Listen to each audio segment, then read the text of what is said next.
ჯონდი, მე ამ თემას კიდე შევეხები უფრო ვრცლად, რადგანაც საქართველოს ხელისუფლება მუდმივად აპელირებს, რომ არის შუა დერეფნის ცენტრალური ღერძული ქვეყანა. ასეა, ნამდვილად. მაგრამ იმ შემთხვევაში თუ საჰაერო სივრცე და საზღვაო სივრცე არ იქნება ხელისუფლების მხრიდან უფრო გაკონტროლებული, ეს ვერანაირად ვერ მოხდება.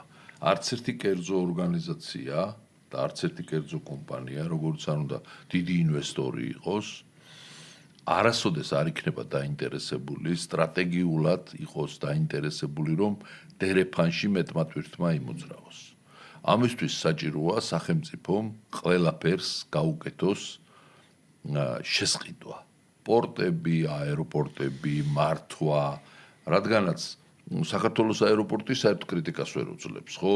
ეხა ისეთი ფასებია. ერთ-ერთი აეროპორტი, ეს ქუთაისის ბათუმი. ისეთი ფასებია და ისეთი გადასახდელებია თვითმფრინავების დგომაზე, იქ შემოფრენაზე, გაფრენაზე, ნავიგაცია იქნება თუ ასე შემდეგ. ამიტომ ამას სჭირდება ძალიან მკაცრი კონტროლი.